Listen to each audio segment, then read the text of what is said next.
Alrighty then, welcome back. Got another review for you today. A little bit of an odd one. Digging around online, I found a couple of things that I wanted to pick up. Decided I want to review some older, tried and true stuff. So, poking around a bit, I found a couple of things. I found a mod and I found a tank. Really cheap. Forgive that noise, that was my cat. He decided to be right beside me and to sneeze right now. And anyway. What I dug up online was an IPv-D5, or IPv5 rather, by Pioneer4U, and the UL Crown. And I'm going to break it up into two different reviews. They're going to be pretty quick because I don't have any boxes or the original accessories or anything to that effect. And I'm just going to show you what I got. I picked up the Crown for like $8, and I got the IPv5 without any batteries for $15. So between the two of them, I spent $23.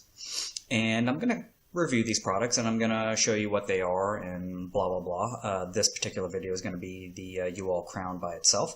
I'm not going to get too in depth because everyone and their mother has reviewed this thing, but I just want to see how do they hold up right now, and is it still a good and relevant product. So yeah, we're going to do the intro, come back, I'll talk about it a little bit, dive down to the table really briefly, or maybe not, I might just show you right here in FaceTime, and then we'll go ahead and give you my final thoughts. So yeah, stand by.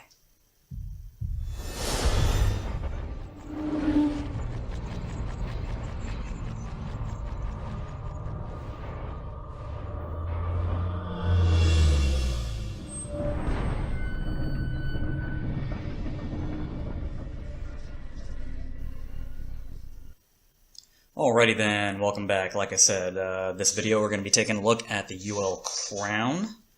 There it is. And I'm going to give you my thoughts about this and tell you whether or not it's a relevant bit of equipment in today's market. So yeah, check it out. So yeah, a little bit of background history. First generation of sub-ohm clear misers. Started off with the Atlantis and the sub-tank, and then quickly rolled into a whole bunch of other things. A lot of other manufacturers saw, hey, we can do this sub 1 ohm resistance, and people are just going nuts over this stuff. And, you know, with good reason. You know, these tanks, they produce a good bit of vapor. So yeah, a little bit later on into the first generation, rolling into the second generation with the more popular top fill, although the UL does do the top fill. UL released this product. And it's got a lot of second generation type features, but it's still firmly a first generation tank. It's made to be smaller, skinnier anyway, and to fit on the traditional 22mm mods. The second generation tank started getting a little bit bigger and fatter, and a little bit more beefy and powerful with their stock coils. But a lot of innovations happened with the Crown that are still relevant today. Big, fat, inner diameter, single parallel generally coil that provides a ton of airflow, really good wicking, big wick slots to get a lot of juice to those coils so that you get a ton of vapor and a ton of flavor. People are still doing that today with stock coils, so yeah, let's check it out. So yeah, there's the UL Crown. Now, I don't have the box, so I'm not going to be doing an unboxing, and in fact, I'm not going to be diving down to the table at all. We're going to do this all on FaceTime, and I could show you everything right here. So what do you got? This is the Crown by UL. I'm going to have some specs over here on this side with height, weight, all of that stuff. But we've all seen this before, so I'm not going to bore you to death. Standard 510 drip tip, but for the purposes of the review, I'm going to use the stainless steel one that came with it. Top fill.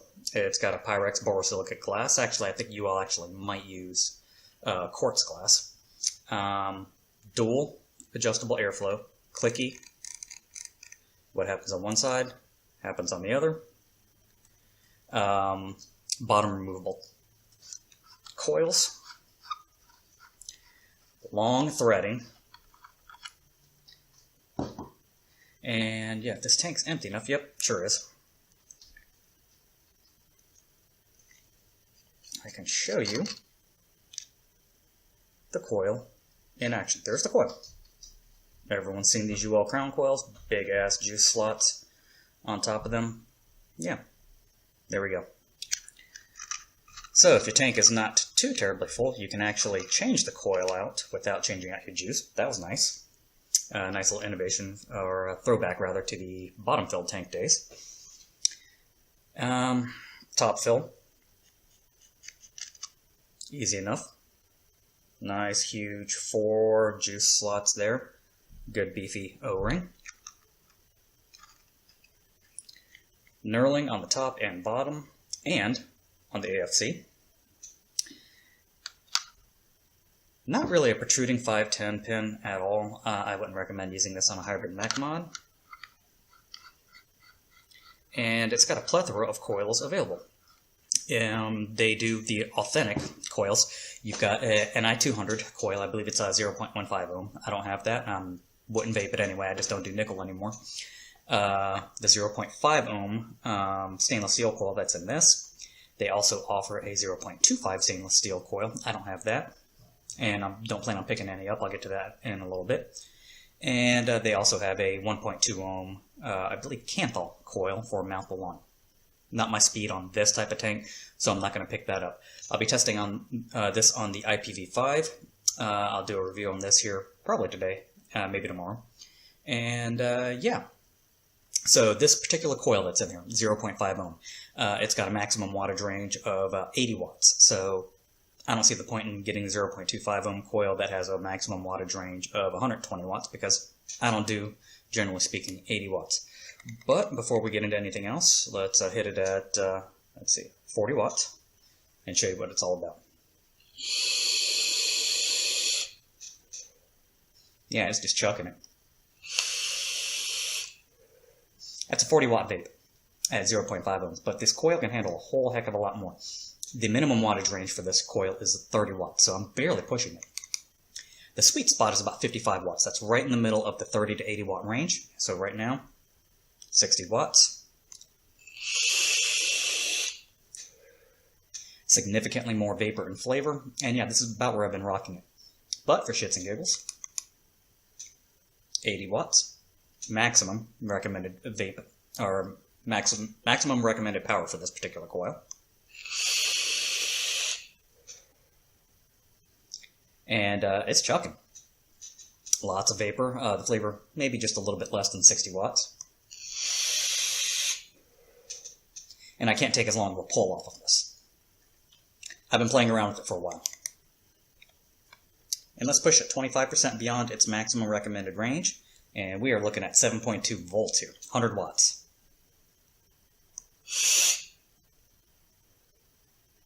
That little tiny pull produces that. Yeah, so, I mean, you're not going to get dry hits at 100 watts on this thing. I don't know, maybe if you chain vaped it, you would. But I don't think that this coil is really made with the design of this tank to be able to do all of that. A little warm, a little punchy, flavor really dove off. So yeah, 60 to 80 watts is about the maximum recommended range that you're going to look at on this. But we're not here to review this thing. You've seen tons and tons and tons of reviews. I'm not going to review it proper. Oh, standard 510 drip tip. You can use your own if you want. I think I mentioned that, but whatever. How does it hold up? Well, the build quality in this thing is great. The threading is good on the base. The AFC ring, nice and clicky. It's got good restriction. Threading on the top is good. Restriction on the drip tip is good. Standard 510 drip tips fit fine. And this thing fits flush on just about any mod I've put it on, other than like Joytech mods that have that funky 510 issue. Performance-wise, this is right up there with the best of the single coil options that are available today. For people who aren't looking for the TFV12, the, oh my god, 24, 16, 12 coil setups, this is not a bad option because you get tons of vapor and flavor. Let me see what I've got this set at. 100 watts. Nope, let's go back to 60. And just with a moderate pull,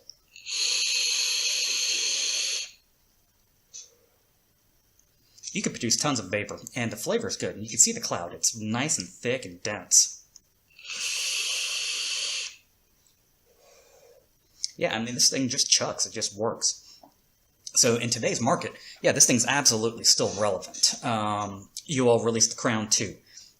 That had some issues with the coils and whatnot, and they kind of redeemed themselves with the upcoming Crown 3. Most folks still prefer the Crown V1, this guy, over the Crown V2.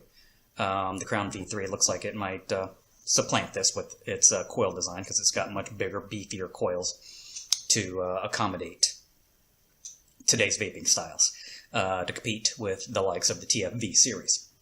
Now, this Uses the short, stumpy coils that I showed you, and that's what it's about. It's about efficiency. It's looking to take a little tiny bit of metal and get the most out of it, and it does that very well.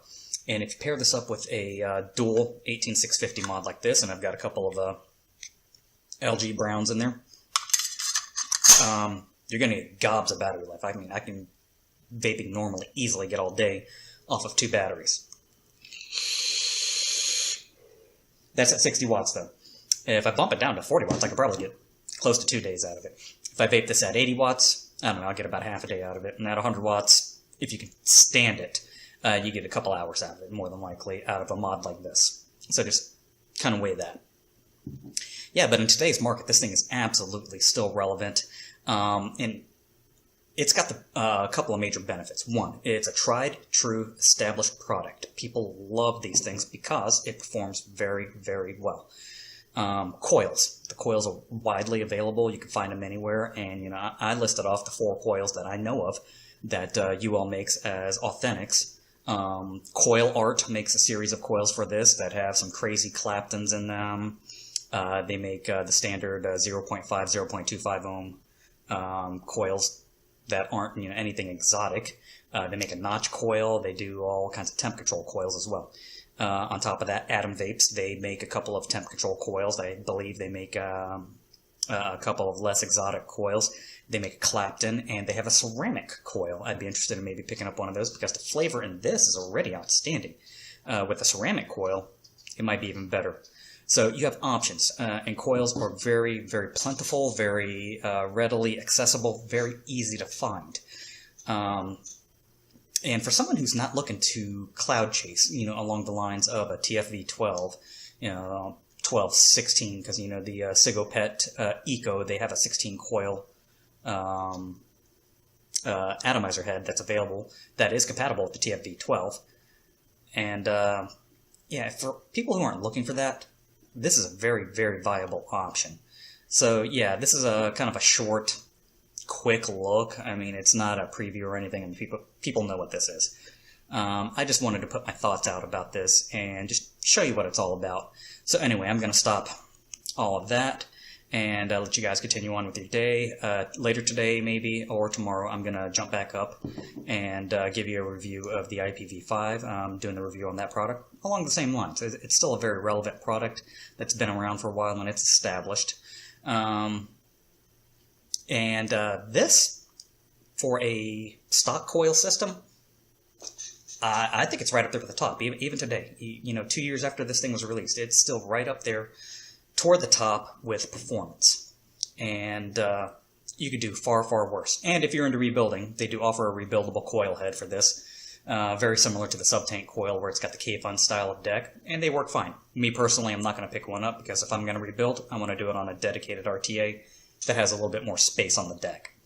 Anyway, like I said, I'm going to stop yapping, so if you like this video, give me a thumbs up, comment down below, like, share, subscribe. Check out my links below for advocacy. Do check that out. You know, no one's going to fight this fight for us but us. And I'll put a couple of links below to UL's website for this, and I'm not going to provide any links for purchase because these things are dirt cheap everywhere. I mean, you can buy it brand new for under 20 bucks. So, yeah, for that price, I think the thing's a steal. Anyway, whatever you're vaping on, whatever you got to do to stay off the stinkies, do it. Vape on, vape strong, and I'll see you for the next review.